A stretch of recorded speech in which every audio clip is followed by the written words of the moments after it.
When a casual observer thinks of the ships of the Star Empire's fleet, the image which most likely comes to mind is a force comprised of overbearingly massive warbirds, decloaking prior to opening fire on their hapless victims. Or, in its more modern force, the sleek ships of the Nurexan class, flitting in and out of firing range like an angry swallow defending its nest. What does not typically come to mind is the humble Ihara-class science ship, with the idea of a Romulan-operated science vessel being a particularly strange thought to many outside the Empire. Nonetheless, these compact, modular, and well-appointed ships have given good service to the Star Empire over their service lives, during which they have charted many star systems, mapped many worlds, and examined all manner of interstellar phenomena. Measuring in at 109 meters long, 94 meters wide, and 15 meters tall, the class has a crew of around 100, housed in somewhat more cramped and Spartan quarters than is the norm aboard Starfleet, or even larger Imperial warships. The class has a maximum observed speed of warp factor 8.2, though it is thought the class is capable of traveling slightly faster than that. Cruising speed is estimated to be somewhere in the warp factor 6 range, about on par with most ships of her era. Due to their nature as science vessels, the Ihara class is understandably lightly armed, possessing just a handful of small, low-end disruptors for self-defense, as well as a small supply of photon torpedoes. The main means for the class to protect itself comes in the form of its advanced cloaking device, which enables the ship to remain undetected as it conducts its important scientific work. Development of what would become the Ihara class would begin in the middle of the 2340s. During this period, the Romulan state would finally emerge from a period of instability that had followed the Tomid incident some years prior. During this time, the Star Empire had largely withdrawn from outside galactic affairs, seeking to stabilize its own internal situation. But by the 2340s, this had changed, with the Romulan internal security apparatus managing to stabilize the situation, as well as assume a much more dominant role in the politics of the Empire day to day. With this more stable internal situation, the Star Navy began considering areas in which its current forces were deficient. One of the main areas identified was the lack of capability to conduct detailed research of planets and stars. While most ships in the fleet did have the ability to conduct basic stellar surveys, it was decided that a vessel with a more capable sensor suite, purpose-built for such missions, would be of benefit to the fleet. Development of the new class would begin with the space frame of the Lenora-class scout ship used as the starting point for the new class, which would receive the designation Ihara class in 2349 as the prototype hull launched for its trials cruise. Following the successful conclusion of her trials, a full production run of the class was ordered, and ships of the class began entering service in 2351, with many ships commissioned throughout the 2350s and early 2360s.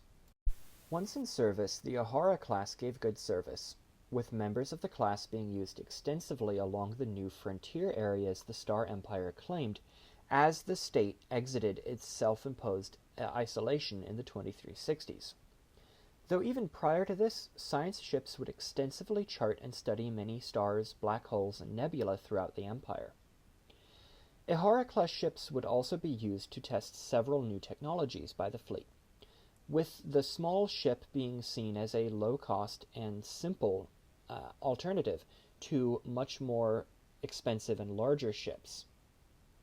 In 2363, several Ihara-class vessels, alongside several outposts and colonies along the neutral zone, would stop responding to communications from Central Command. Investigations would reveal no trace of either the ships or the outpost and their people, leading the Navy rushing warbirds to the area due to fears of a Federation attack. Once contact with the Starfleet cruiser USS Enterprise was made, it was quickly determined that the Federation was not the perpetrator of these attacks, and tensions would draw down. In time, it would be found that the Borg Collective had been responsible for these attacks, this being a prelude to more open attacks against the Empire by the Borg in future. During the next decade, the class would continue in their largely peaceful missions, though several ships would have interactions with Starfleet. But the onset of tensions with the Dominion would cause many vessels of the class to be recalled, as the missions the class had been conducting were found to make them too vulnerable to Dominion warships.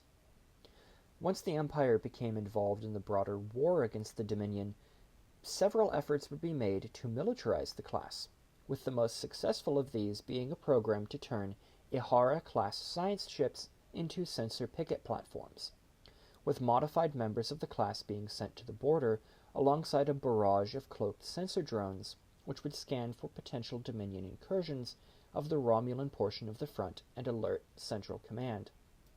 Post-war, the class was quickly retired from service, with a new generation of science ships being introduced in the years following the war to replace the survivors, which possessed a broader range of capabilities and an increased endurance. Although not the most glamorous or powerful component of the Star Navy, the Ahara-class science ships gave good service to the Empire in a challenging and rapidly changing galactic environment, with the ships pioneering many technologies which would be introduced into the rest of the fleet after being tested aboard these small science ships. Thank you for watching this video. Huge thanks to the channel's patrons. There is a Patreon to the channel. If you follow the link in the description, it will take you to the Patreon. I say this not just as a go join the Patreon, though you can if you want. I would say, I mean, it costs you money, but you can join and you get some perks. But also, you get access. This doesn't cost you money. Being a patron member does, and that gets you some perks, but also freely available on the channel's Patreon. There is the all of the artwork that I make for my videos. So like you see in the thumbnails, I've been doing art for quite a while now, and over a year at this point, year and a half.